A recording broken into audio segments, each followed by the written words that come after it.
All right, man. We are back for another episode of Phin Outta Water, man. Rod, baby. Season We 3 and back. loaded, baby. Hey, we back, baby. We We back, back. man. We're back. We're back, man. I'm excited, bro. I've been fiending at the mouth to get back and talk to football, bro. So normally we try to do it as soon as football comes back, but I was like, you know what? Let's wait. You feel me? Let's let a lot of stuff build up so we have things to talk about, bro. So and we got a lot to talk about with these Dolphins, bro. Like, Mhm.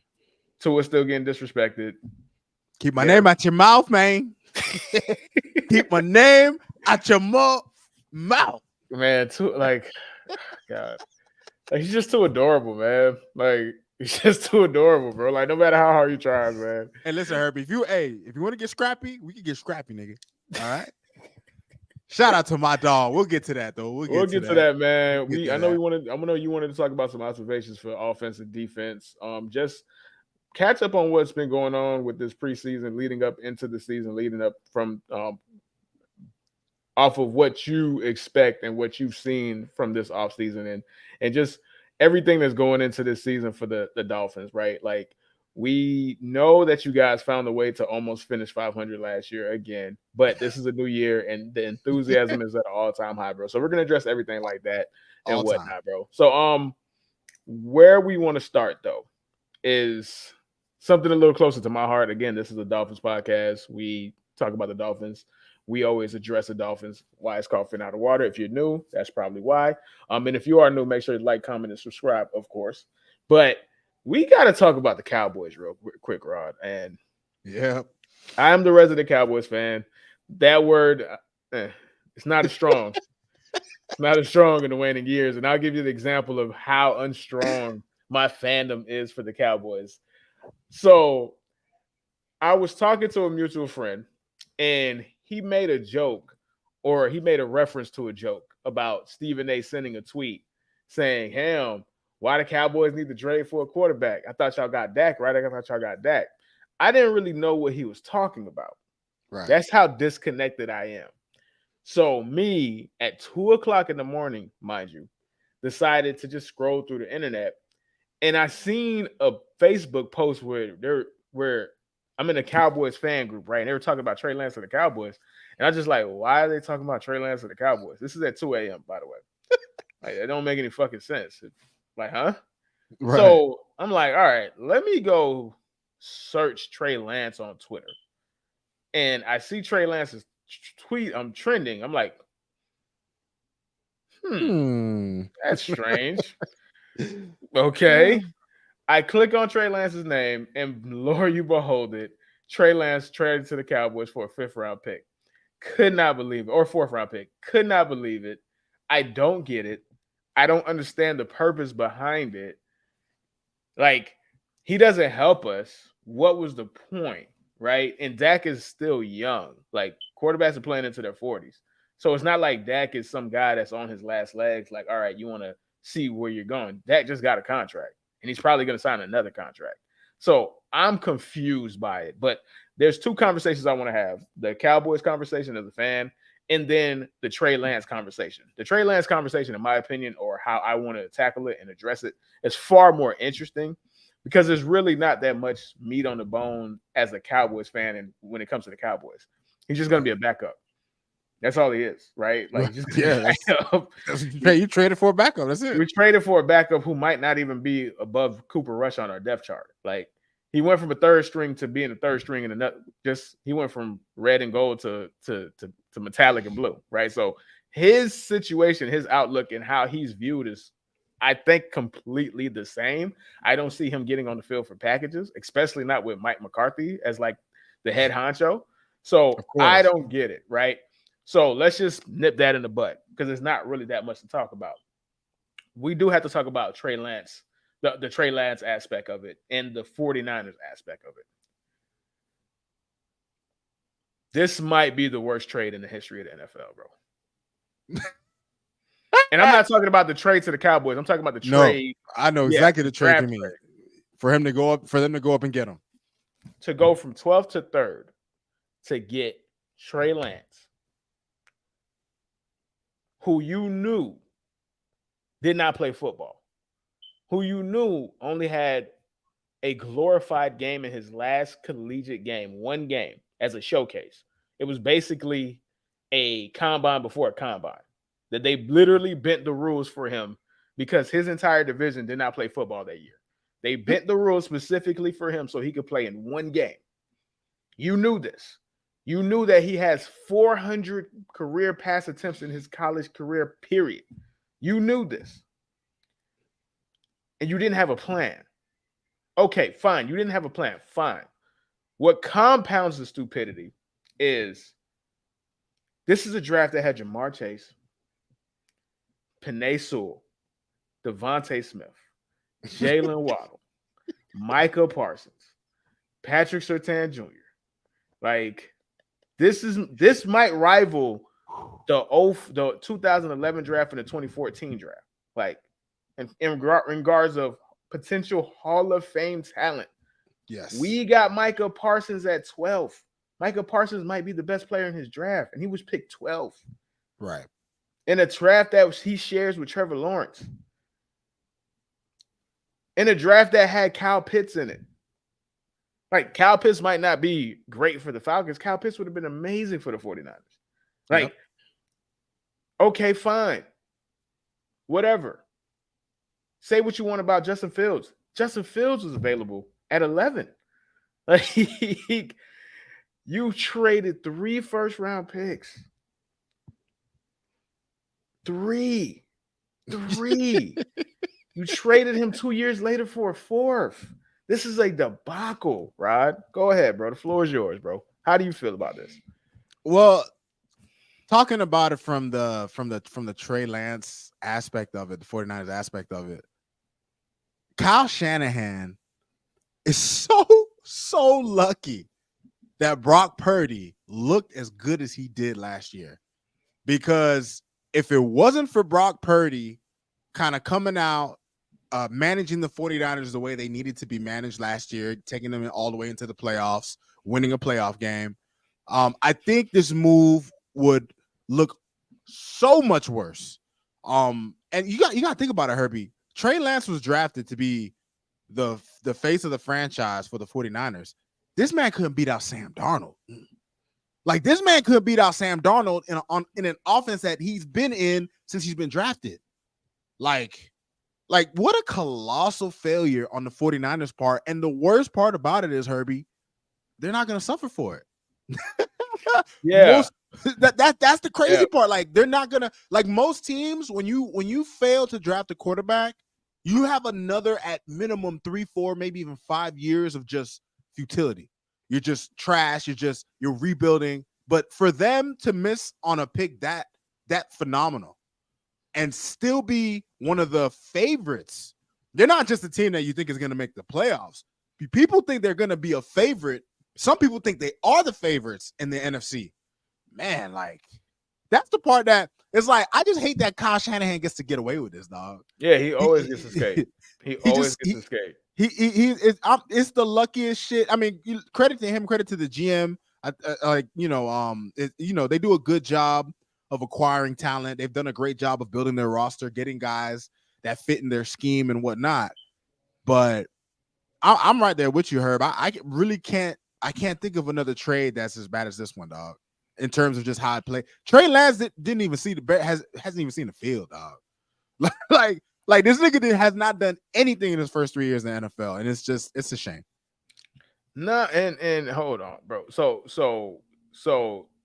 this is where it gets kind of tricky because we need to start having a real conversation about Kyle Shanahan, right? And I only mean this in the sense that he clearly is terrible at QB evaluation, right?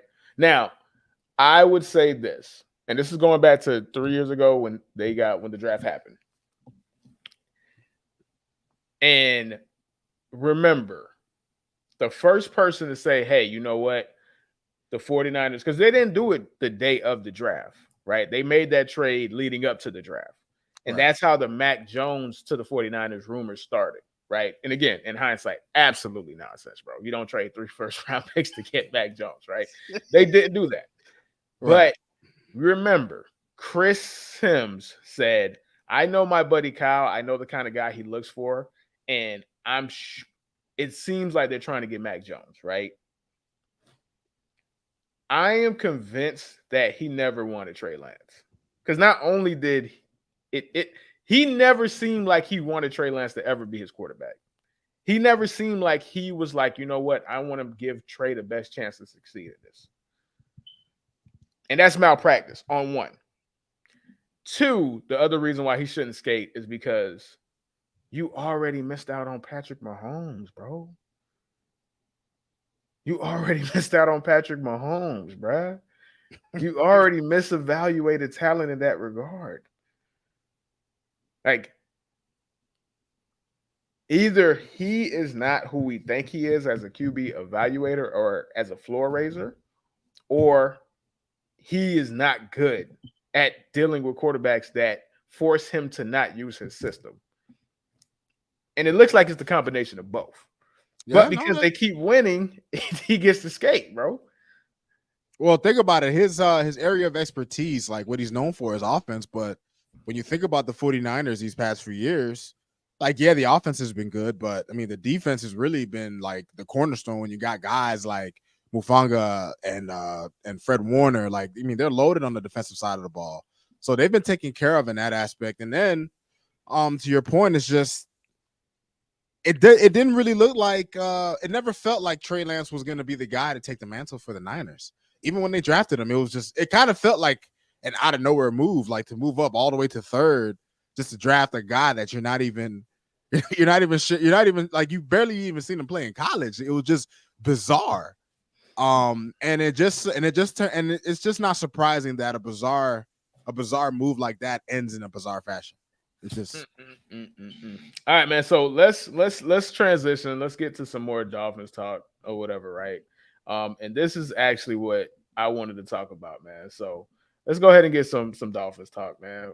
Let's get it, baby. Let's get it. Let's get it. Why are they doing your boy to it like this, man? Like I don't get it, Ron. Like, I legitimately don't get it when it comes to Tua, bro. Like, I don't get it when it comes to Tua, where we're still doing this. Like, is he such an easy target? And I get it, right? I get this aspect of it.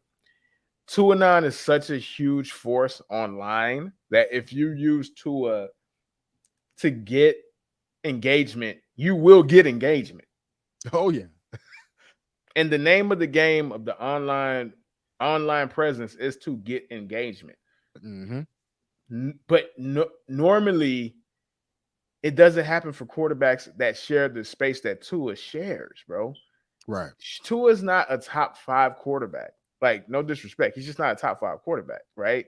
He's not Patrick Mahomes. So we don't act like this with Kirk Cousins. Right. Right. Like, we act like this with Dak, who's not a top 10 quarterback or top 5 quarterback, but that's because he's the Cowboys quarterback. That's just par for the course. We don't do this with Dolphins quarterbacks, bro. We don't. So why is he still getting shots? Help me understand, Rod. Please educate me, bro. You probably know more than I do. Well, I think what it comes down to, well, first and foremost, I was watching the clip that, like what Ryan Clark said prior to Tua finding out. So I remember I was watching like a random clip that just popped up on TV. I wasn't paying attention, but I heard them talking about like the Dolphins. So I looked up and I see it's, Ryan Clark and ESPN people. And Ryan Clark is saying like, damn, that boy looked like he'd been skipping out on dinner with the nutritionist. You know what I'm saying? Like, he compared him to a stripper, bro, at an Atlanta. So he looked like one of the Magic City dancers, man. One of the Magic City dancers, nasty. Man. That's nasty. So man. I was just like, so That's wild work, man. But the funny thing about like me, and I don't know if this makes me like a bad Dolphin fan, but I didn't take like crazy offense to it. Like, I was just, I kind of laughed about it. I was just like, God damn, man, like my guy can't catch a break. But in the same token, when I saw how he responded to it, because I didn't realize that shit was gonna blow up the way it did. Like, I seen he made the comment, and I was just like, okay, Ryan Clark, that was kind of uncalled for, but I giggled about it. I didn't think it was a big deal. And he clearly, in his apology, he stated he was just trying to stay a joke. But to your point, Herbie, when it comes to Tua, it's puzzling because what it comes down to is he's had a lot. He's just been a polarizing figure his entire time in the NFL. He's been majorly polarizing from his rookie season all the way up until now. This is probably the quietest offseason we've had. I mean, you still have people taking shots at him for taking jiu-jitsu. You still have people taking shots at him, wondering if he'll be able to finish his season. So, you know, when you look at the way the organization treated him the first 2 years, because you got to think about it, Herbie, the way the organization treats you is how people from the outside are going to perceive you. So because you had Brian Flores, who was a tyrant to Tua, who was benching him when he wasn't playing up to his own expectations, even though the original plan wasn't even to play the nigga in the first place. When you see all the toxicity around, oh, the Dolphins are looking for Tom Brady. I mean, we actually lost draft picks for that. Like, that was actually going on. The whole Sean Payton, like, so when that you goes look at, way under the radar, by the way. yeah, right. Like they kind of, we lost picks and then like people swept it under the rug, but that was the thing. The whole spending the whole year talking about trading for Deshaun Watson. So Tua, for whatever reason, has become this kind of sort of low hanging fruit, this easy pinata for people to hit. And I was happy at the very least for when, like, I was actually surprised at his response when I seen the report, because Tua is normally the kind of guy who, whenever they ask him about some controversial crap, he always takes the high road, right? Like Tua's always the oh, I don't hear the outside noise guys. But to me, Herbie, I think it's a testament to Tua's growth as not just a quarterback, as not just a player, but as a man. Because I mean, this is a man who's married. This is a man who has kids. Like, of course, he ain't gonna want nobody just calling him fat. Like, because that's what Ryan Clark did. Ryan Clark called him a fat. He references Samoan pride, man. Yeah, that cut deep, man. Hey, calling Tua, saying Tua is akin to a Magic City dancer, really cut deep, man.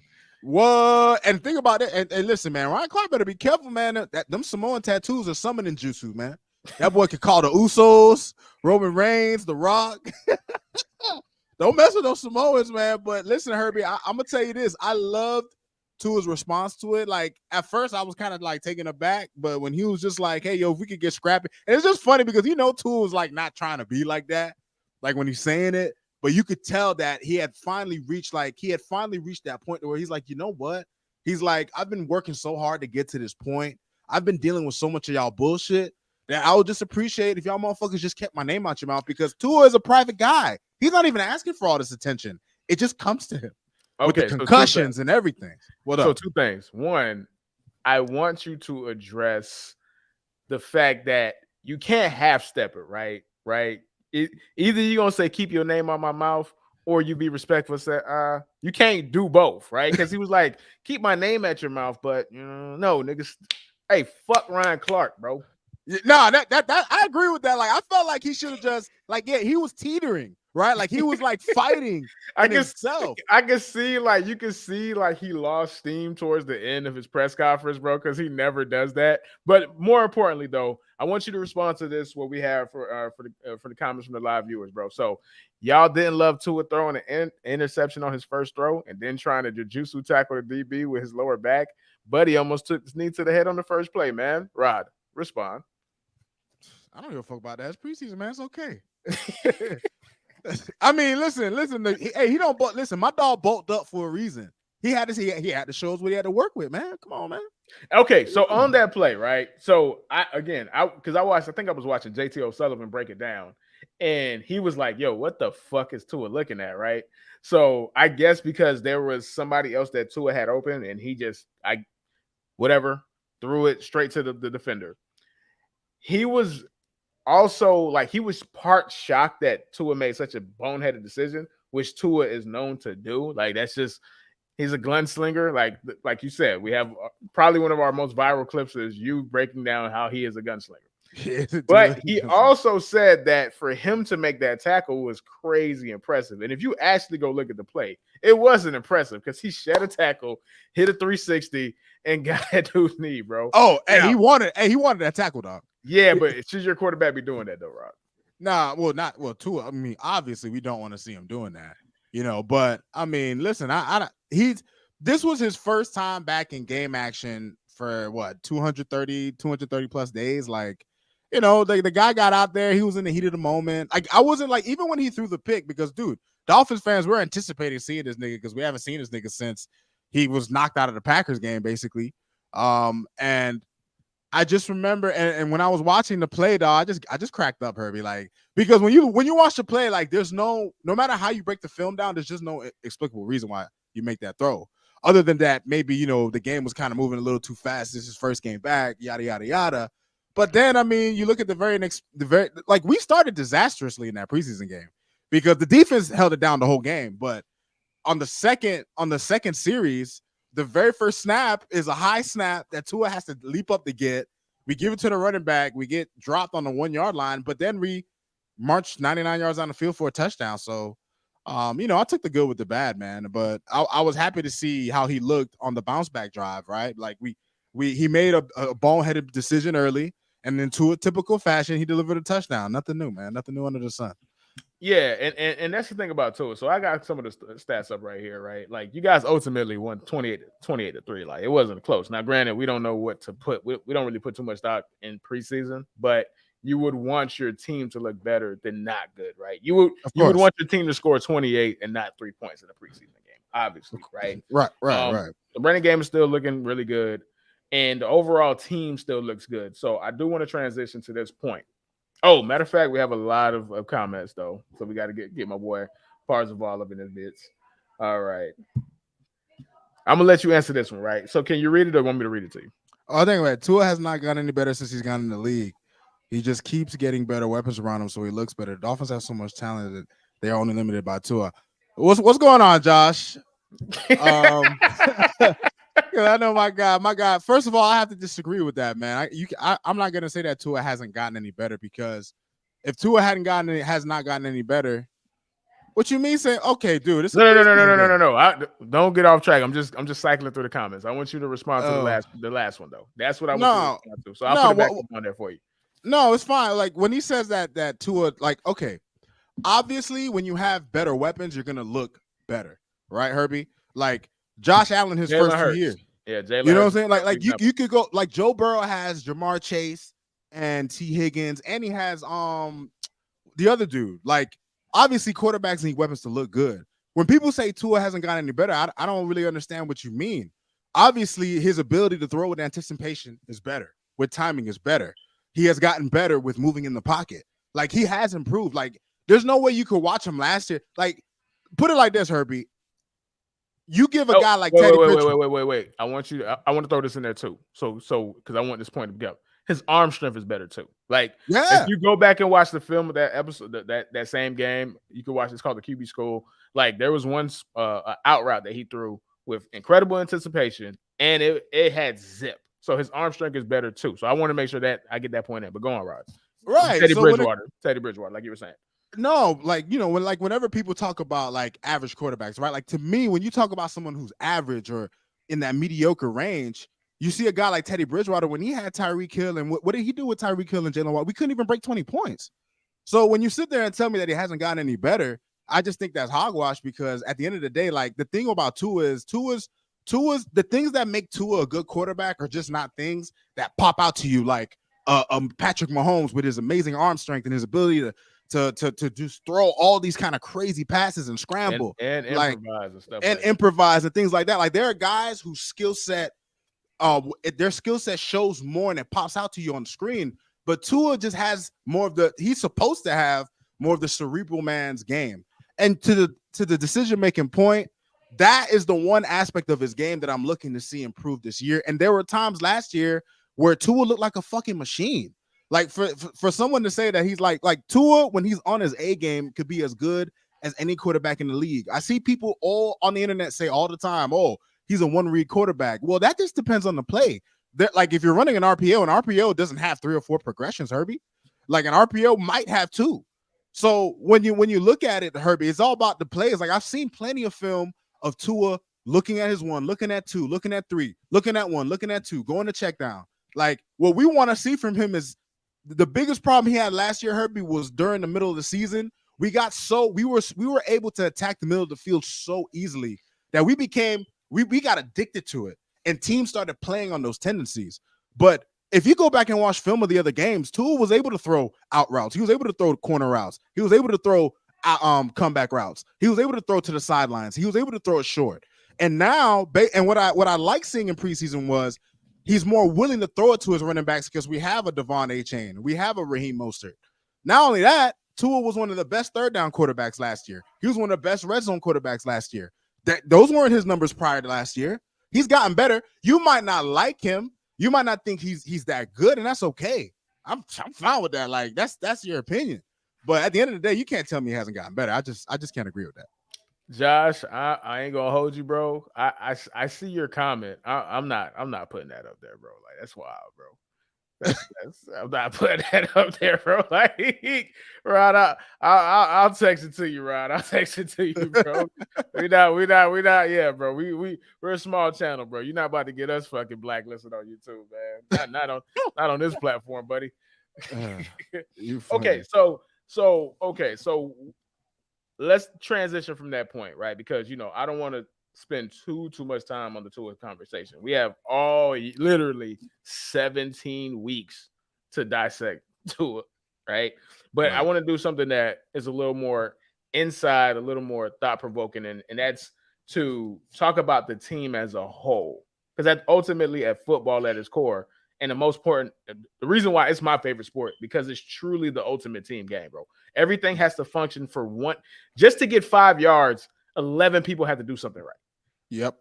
Right. So let's do your observations on the defense, the offense, and what you hope to see for the entirety of the season, bro. And we're going to start with the defense, bro. So Dolphin observations on defense. So based on everything that I've been reading in camp and just my overall outlook on the preseason games and what I've seen, it looks clear to me when you just watch the way the team is played that the defense just looks better, Herbie. We have some talented players on defense. When you look at our front seven, I mean, we have a loaded front seven, in my opinion. When you have Jalen Phillips, you got Bradley Chubb, Christian Wilkins, who we've been having kind of contract issues with him on him getting an extension. And Dolphins, y'all need to extend this man because he is one of the pivotal parts of our defense. Zach Sealer, David Long, Jerome Baker, like our front seven, Andrew Van Ginkel, who have people been glowing about him in camp. So the Dolphins have depth in the front seven.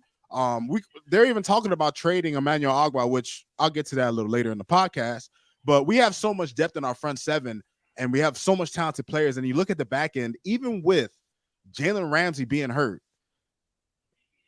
Oh, right. No, I'm just reading I was just reading the comment. It's cool. But even with Jalen Ramsey being hurt, Xavier Howard has looked good in camp so far. Kader Kohu was a good little pickup, good undrafted rookie for us last year, and he's been looking good in camp. We got Deshaun Elliott, we got Javon Holland. The Dolphins have talent all over the defense, and ironically enough, the most important part is Vic Fangio. And I just love the fact that you bring a guy who is a proven defensive guru, a man who understands defense to the core, a guy who several other teams, including teams like the 49ers and the Eagles, they actually model a lot of their defensive schemes after a lot of the things he decided to do. And you just feel a sense of confidence when you have a coach like that who you know is going to be able to bring the best out of every position on the field. So when I look at the Dolphins defense heading into the season, Herbie, last season we were ranked, let's say 23rd, 24th, 25th. We were on the bottom. We were like a bottom 8 defense. I don't want to go on all the way across because you never know in the NFL because there's so many teams and just so much can happen. But I think the Dolphins will be in the top half of the league, if not a top 10 defense, just because when you add the talent with the coaching, all you really need is the health because the execution is going to be there. So I'm looking forward to seeing what we can do on defense when you have guys like a guy like Jalen Phillips who's been killing it in camp, and I just don't know how many answers teams are going to be able to have for us because you're not going to really be able to run the ball on us, and it's going to be tough to throw the ball on us because you're going to have these big hulking D linemen down your throat, and we got corners that could cover. So, I'm super ecstatic about where the defense could go and their potential. So that's what I wanted to ask you about. I wanted to ask you specifically about the corners, right? So X, or Zay Howard as we call him, but we call him X because we're down here. He is getting long in the tooth. And you do have the Jalen Ramsey injury. Jalen Ramsey's potential at best is December. And then you have to knock off the rust at that point. So Right. the best version of Jalen Ramsey at the earliest won't really be till next year. So do you have any pressing concerns? Because especially with Vic Fangio, a lot of onus, and if you go back and watch the Broncos, a lot of onus is on the cornerbacks. Like Xavier Howard is used to that. Jalen Ramsey is used to that. You feel me? Because it's the Brandon Staley defense that he played in LA. So he's used to it, but it is different. It Right. is different when it's to this extent. And I don't know. Well, I don't know personally. I'm just saying I don't know. But how do you feel about the depth in the cornerback room right now, Rob? Well, one of the best moves we made this offseason, Herbie, was drafting Cam Smith. He's been a little dinged up, but according to all reports, he's been shining in camp. And that's the whole reason why you draft a guy like that, because you never know what's going to happen to your guys. I actually like Darth Cater, Herbie. Cater Kohu, when you watch tape on him, he actually does a pretty good job of sticking to his man, being fundamental, and I think he's only going to be better. So even though we lost Ramsey, obviously Ramsey, one of the best corners in the NFL. I mean, you're gonna miss that level of production. But I think with the depth that we have, so long as we don't lose Xavier and Howard, as long as we kind of keep the rotation we have right now. Listen, no egg monogamy. I don't know what to say, Herb, man. I don't know why we still got this nigga. And he actually hasn't even looked that bad in this camp. But whenever I see him in the preseason game, he was getting burned. I'm just like, bro, why is this nigga still here? So I'm hoping that they have a plan and not to just trot him out there. Hopefully Nick Needham will be ready by the time the season starts. We have enough depth at corner to sustain ourselves because we have a strong front seven that should be able to generate a lot of pressure. So I think we will be able to manage until Jalen Ramsey gets back. I'm not actually, if we lose X, I'll be worried, but I actually think with what we have, we'll be okay. We'll be okay, Herbie. Okay. All right. So you feel confident about the defense. And Yeah. again, there's going to be a lot of moving parts. You have Vic Fangio. So and one more thing I want to make mention too. Okay, go ahead. During the preseason game, one of my favorite plays of the entire game was it was on a run play for the Texans where David Long shot the gap and just got like 4 yards tackle for loss. And Herbie, it's been so long since we've had a linebacker that was instinctive and it can move sideline to sideline and it just has great pursuit like a David Long, Herbie. Like, I'm super excited to see him. Titans fans were saying that, y'all better hope he can stay healthy. Don't jinx your boy. But I love that. My favorite thing is because nobody knows a player like a team knows their player, right? So when people get traded or when people are free agents, they sign with your team, there's an obvious enthusiasm about it.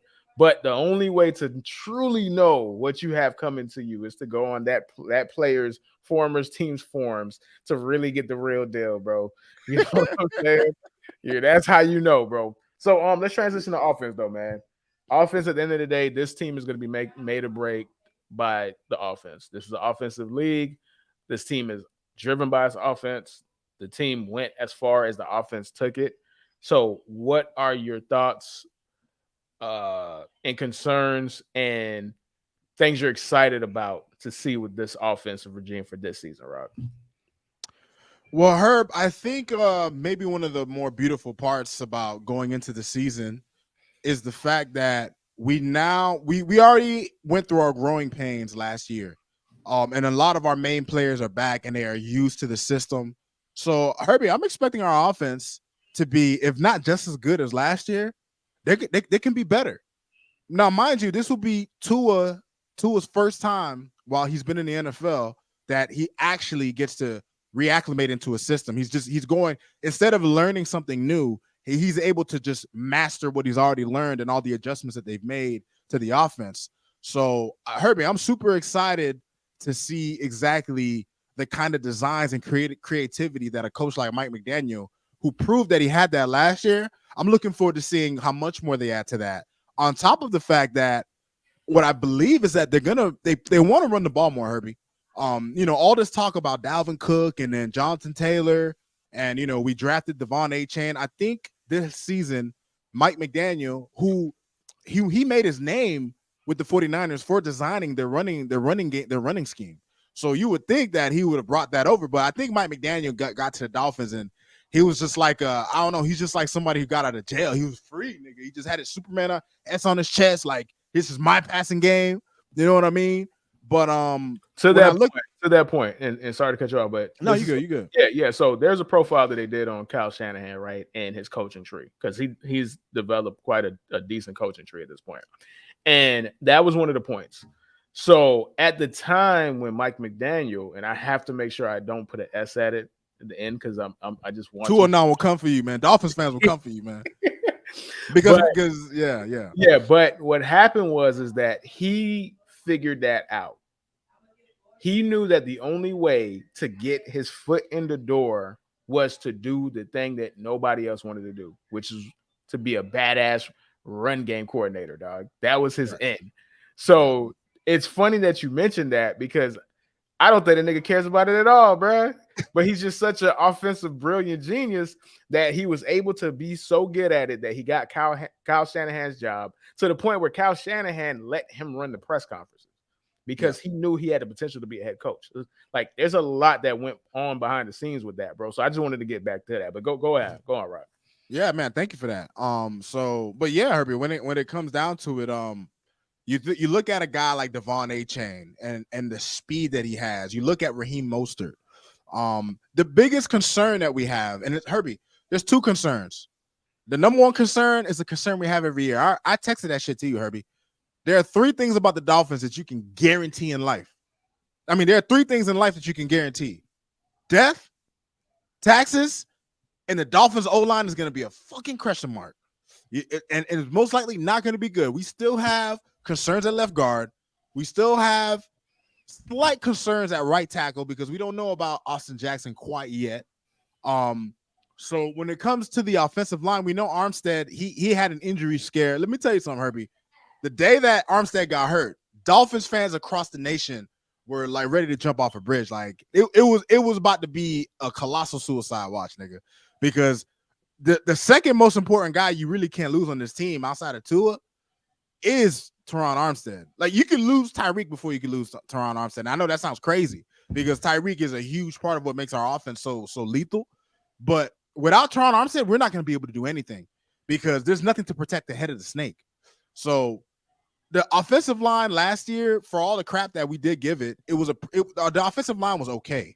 It wasn't awful like it was in years past. But Tua being able to release the ball quick was like one of the main reasons why it didn't look as bad, because when the backups played, it looked like these niggas never had time to throw. So when I look at the offensive line is still a bit of a concern because even though we have some solid players at certain positions, Armstead, Connor Williams at center, Robert Hunt has been kind of iffy in camp, but last year he was pretty solid. But we still have some leaks on the offensive line. Second thing is we really don't have a tight end. Like, we have tight ends on the roster that can block, but we don't really have, no one has really separated themselves at the tight end position in terms of being able to be a bigger contributor in our offense in terms of the passing game. Now, I do like Julian Hill, the young guy that we picked up. He's been looking good. Durham Smythe is probably going to make the team. He's been on the team forever. He's a solid guy. But I don't really know what to expect out of that position. I don't know if they're going to be of much use. But the beauty of it is, between the speed we have at running back, and when you look at the receiver room, which is one of the deepest parts of our team, you look at Tyreek Hill and Jalen Waddle and Braxton Berrios, and people are waiting on Eric Izukanma. And River Craycraft was a great number 4 guy for us last year. We're loaded at those parts of the team, and those and along with Tua, the receivers and the running backs, those skill positions are going to carry the offense. And we have so much talent at those positions. And when you look at the scheme, the way Mike McDaniel runs the scheme, and the way I believe Tua will operate. You mentioned earlier that you don't believe Tua is a top 5 quarterback, and I agree with you. I to this point in his career, Tua, at least to me, has not proven that he's top 5. But I do believe that it is possible. There is an avenue this year, and it all depends on his consistency. That was the biggest problem he had last year, because Tua had a stretch last year where he was looking. We were talking about him being MVP. And in that time, he led the league in 7 statistical categories as a quarterback. Yeah. So he could be a top 5 quarterback statistically. But when I mean top 5, I'm not talking about like one of the 5 leaders as a quarterback. I just mean like they like you put all of these people on the same team, they have the same situation. How would that team look? And I don't think he's in that tier. And that's fine. Like Yeah, this yeah, is the that's hardest cool. position to play in Yeah, all of sports outside of like no, it's even harder than like to play quarterback. It's so hard to play quarterback that we don't have 32 of them, bro. Like yes, yes, yes, we don't have yeah. 32 of them, bro. We have like 15. And the rest is just people that have to fill the position, dog, because there's Right, 32 teams. So right. yeah. So it's not a slight. It's just there's a level. And I think he could get there. And if he does what he did last year before that Bengals game, the argument is gonna get harder and harder. I know Josh is over here trying to like slamming something, bro. Like these guys are fucking idiots. I know he's slamming some shit right now, dog. And we're waiting for your comments too, Josh. But no, let's move on because we got about 5 minutes before we close the show, man. And keeping with the offense though, there is somebody that has an opportunity to be here, and that's Jonathan Taylor, bro. So obviously, if you are a real football fan, you know that Jonathan Taylor has requested a trade from the Indianapolis Colts. It went south. It went bad. Yep. The running back market is terrible right now. Ezekiel Elliott ruined it for every running back, bro. That contract that we gave him was the death nail to all running back contracts going forward, bro. And Jonathan Taylor is realizing this. Saquon Barkley realized this and realized he really had no avenue, bro. So he just took the low $11 million, dog, got his money and did what he could. And we've seen this recently with Dalvin Cook. Dalvin Cook is still a good running back, bro. He had to take pennies on the dollar to go to New York just Right. because the Dolphins are like, like like it's so bad for running backs that Dalvin Cook, who is at worst a good running back, like a good running back, He's better than anybody we have right now. He's better than anybody on your team right now. Yeah. The Dolphins said, Yeah. whatever. So Jonathan Taylor is possibly available. How do you feel about that, Rob? So to be honest with you, Herbie, I'm pretty indifferent on it, and I'm gonna tell you why. Like it's clearly obvious, right? Like Jonathan Taylor is 2 years removed from a season where he ran for 1,800 yards and had 18 touchdowns just running the ball. So when you think about that kind of talent coming to your team, like obviously it would make you excited. But the way I'm looking at it though is like we've spent so much capital on acquiring players like Tyreek and Bradley Chubb, and we had issues with tampering, so we lost draft picks. So it's just like whatever we have left to give up that would be really of noteworthy besides players. I wouldn't really want to give that. Like, I don't want to give up a first round pick for him because ultimately, Herbie, you can get a Jonathan Taylor. The guy who's going to get you through along with the rest of the offense is the quarterback, right? Like, and I think the running backs that we have, while individually he's better than any of them, no question. But I think when you look at the scheme and the way the team is, I think we have enough in the running back because last year our running backs averaged like 4.5 yards per carry. Herbie, it wasn't that our running backs weren't any good. We just didn't run the ball. We ranked like 31st in rushing attempts. Like we just didn't run the ball. So I think if we have a steady diet of running the ball, I think the way people look at our running back room will be a lot more different. And you add a guy like Devon Achane, who we drafted. Like, yeah, Jonathan Taylor sounds nice. It'd be really nice to have a guy like that. Like, if he joins the team, I'm thinking like, man, there's really no reason for us not to go to the Super Bowl unless we lose Tua. I mean, that's how I would feel. But I'm not really like, I don't feel like we have to have him. Like, I don't feel like, oh man, if we don't get him, like I feel like the Bills probably want him more than the Dolphins do. That's how I'm really feeling right now. Like, I feel like Bills fans might think like, oh man, we should get him, like, because they haven't had a running game in years. So when I look at it, Herbie, it would be a nice move to make, but if we have to give up too much for him, I don't care. I think we'll be all right regardless. Yeah, and I'm not gonna lie, like I expected you to have that tape because you're pragmatic when it comes to these things, bro. Like you're not moved by a player too, especially now, bro. Like you don't need a running back, especially when, like we said, Mike McDaniels don't care about running the ball, and either he doesn't care about the running the ball or he doesn't trust the people that he has to run the ball. And if it was the latter, then you guys would have probably got Dalvin Cook, or you would be in the market to get Jonathan Taylor. If he said, "Hey, we need to upgrade this. You guys are holding me back," you guys would have did it. So clearly, running the ball is not his priority. Right. Like, and the numbers will bear that out. And we already made an offer, and the Colts declined it. The Colts didn't like the offer that we had for them. Like it was reported that the Dolphins did but the Dolphins don't want to give up a first round pick, and I don't blame them. Like I don't. Giving up a first round pick for a running back that you most likely not even going to give an extension to, like what would be the point? For what? Yeah, exactly. So yeah. So I think that's going to last to the season, but we'll see how it plays out, man. Before we close, was there anything else you wanted to touch on, bro? I mean, I do want to say I am so happy that we are back on Phin Outta water in the flesh. I was super excited to be able to do this with you, dog. Because we have been a minute. We've kind of taken a hiatus from doing this. We got other little podcasts we do, man. But I'm happy to be back in the game doing this, man. And we'll be back next week to talk more Dolphins, and we're gonna talk more football. Yeah, for sure. For sure. Because we wanted to make sure that we really caught up with all the Dolphin stuff that we missed during this offseason. But yeah, man, Phin Outta water season 3, bro. Reloaded, bro. We are back and better than ever. Reloaded. Yes, sir. All right, Rod. It was a pleasure as always, man. We will see y'all next week. Make sure you like, comment, subscribe, man. Deuces.